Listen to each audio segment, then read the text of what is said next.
Good evening, welcome back. This is DXB Today, and we are talking all things entrepreneurship. And right now, we're very excited to announce our next guest, who is a managing partner at Antler for MENAP, as well as an angel investor. Please welcome to the show, Romain Assunção. Thank you so much for being with us.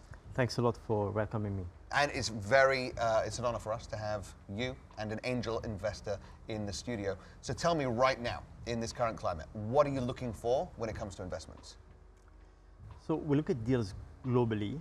We're in 27 countries now and do about 400 investment every year. So we look at a lot of things.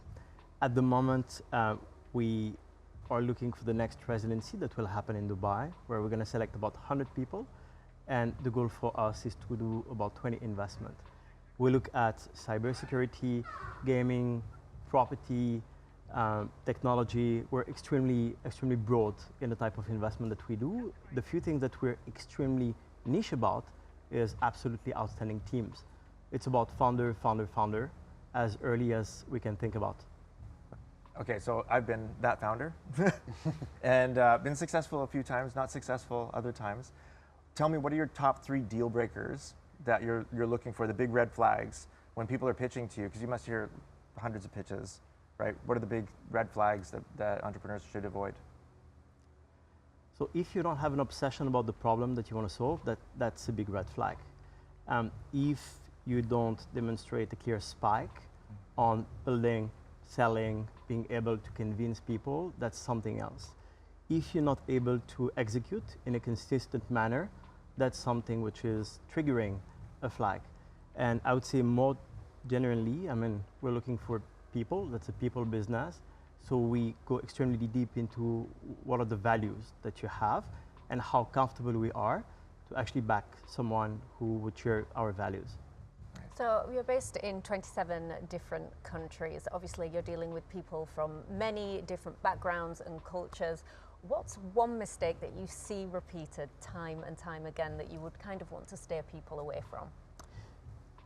There are more than one, unfortunately. Well, name them. Name them. Let's go for it. I think the first one is to build before you even know for whom you're building. So that element of, I want to have my idea and I believe that I'm right, is something which is usually the biggest mistake. I think the second one is around hiring a team and making sure that you need to bring on board people who actually are able to fight for you for the next few years, while there are a few turbulences. I think the third one is actually taking money that you should not take, because you don't need that, or because you're just taking money from probably people who are not as helpful as you think. And usually this is happening, I would say, globally. It's a pattern. Yeah. It's a pattern. Okay. Now, Romain, Antler runs these highly competitive residencies. You know, thousands apply, but only a few are selected. Can you walk us through what actually happens during those residencies? Yeah, happy to. So the first thing is you need to put yourself in the shoes of a founder day one, where you're surrounded by about 100 people who have been selected from like thousands. And the first thing that you feel is that element of community, so you're not alone. And I think as a founder, you know how complex it could be to just feel lonely. And the goal is to make sure that you're put in an environment where you can build much faster than you would do on your own.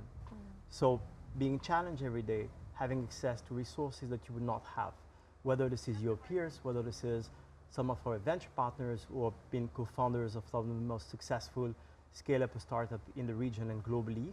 This is helping you to move at the pace which is unseen. That's what we bring in a world where you have a tempo that keeps you accountable from one week to another for about 3 months. That gives you at the end the ability to pitch sophisticated investors and actually get your first check-in. Yeah, from an entrepreneur's standpoint, like it's very difficult for us to turn down money. And you were right about that. You were right about that. There's expensive money and there's good money, you know? And the most expensive money is the one that comes with bad terms and a passive investor or a distant investor. So recognizing that Antler's got good money, what kind of support are you offering in addition to the finance? Yeah, so we're in the trenches with the founder when basically no one else are speaking with them. And that creates that special bond and relationship that goes actually beyond just money, for sure. And I think one element that we help is within the journey, you have multiple obstacles that you need to face. This is making sure that you're selling, making sure that you build your team, making sure that you onboard good investors, and very, very quickly making sure that you expand beyond your natural market. So when you're in 27 places in the world, including San Francisco, Dubai, London, Singapore, and basically anything you can think about, you can very quickly WhatsApp away, making sure that you have access to intelligence, to potential business development, to potential teammates, to potential investors or angel that actually can help you succeed. And that element of let's make sure that we succeed together is really core to what we do. Can I just say, so obviously off the back of that, Dua mentioned the residency, what you can learn off the back of it. Then obviously Dr. Corey was saying what happens when you get funded.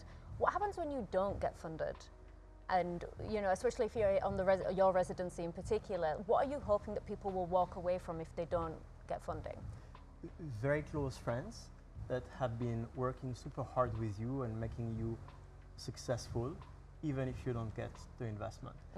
But I would strongly ask myself, why did I not get the investment? And the answer to that could be multiple. The first one is that given the vibe, atmosphere, and the pressure, some people realized that they might prefer joining a startup than actually building one as a next step.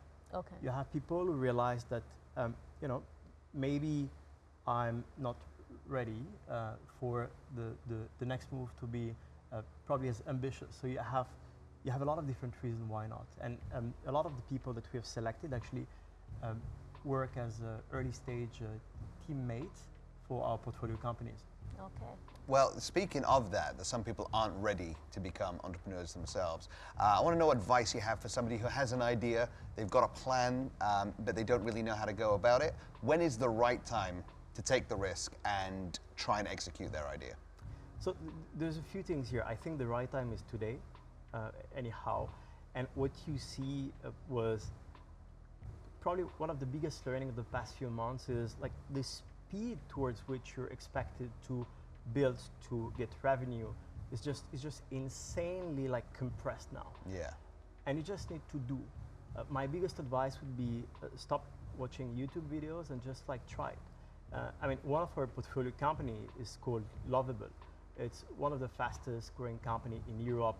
I mean, with 100 million revenue in less than 10 months. And it helps you just code even if you're not tech. So some of the biggest hurdles that usually happens for founders to avoid building are actually not existing anymore. And if it takes you too much time to try, I would always self-reflect and say, but what is the real reason why I have not tried? Do I really want to build? Do I want to build for other people? Do I really want to build for me? And just honestly, try. The worst thing that can happen is you having regrets because you've not tried. And come and speak to us. Absolutely. Romain, I absolutely love Lovable. I'm using it to build a few of my apps at the moment.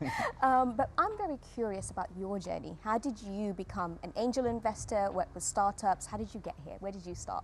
So I grew up in a family of entrepreneurs from much more lifestyle business oriented. And I had the opportunity in my life to work extremely closely with super successful founders. I led the commercial department of Rocket Internet back in the days. I'm one of this generation as well, in Nigeria. And I've been absolutely amazed by how a few amount of people just can do. What is the level of impact that you can have? And I dedicate my past 15 years to make sure that I could help people fulfill what they want to be. And I'm extremely happy to do that today as helping entrepreneurs, actually 100 of them. But this is why this is so important to me. Oh, Romain, well, you've definitely enlightened us and educated us so much, and we can't thank you enough for joining us on the show. We're so glad that you've managed to join us. But I believe, Amy, it's time for a quiz. Yes, it is indeed. Dr. Corey, we're putting you in the hot seat right now because it is time for DXB in 60. You've got 60 seconds to answer these quick fire questions. Don't worry, I think you might know the answers, Because it's all about you. It's all about me. Are you ready? 60 Okay, seconds go. on the clock. Your best advice that you would give a wannabe entrepreneur? Don't take the game too seriously. Take the players very seriously. Okay, what was your first ever job? McDonald's. Yeah. Fantastic. If you could have an AI assistant, what tasks would you have it to handle? Scheduling and calls and scoping. Biggest mistakes that you see founders repeat over and over again? They overestimate their runway and they can't see their sunk cost bias. What skills matter more than talent when building a company? The ability to recognize somebody you can trust. What, if you could have dinner with anybody, a successful entrepreneur, who would it be? Oh, that's too big of a question. Dead or alive? Ooh. Well, Steve Jobs. Yeah. Okay. Yeah, I don't like him as a person, but I'm very interested in how he thinks. Definitely. Okay, last question, because time is up. Why Dubai? It's the greatest city in the world. It's the hub of the universe, and everything from anywhere to anywhere goes through this city. So why would I not want to be here? Absolutely love Most that. definitely. And it's been a great episode so far. I've learned a lot. I think I need to get into the entrepreneur game after learning a little bit more. Dr. Corey, thank you so much for being on the show. My pleasure. Much Thank you so much, appreciated. Romain, it's been amazing meeting you, and we hope to see you again very, very soon.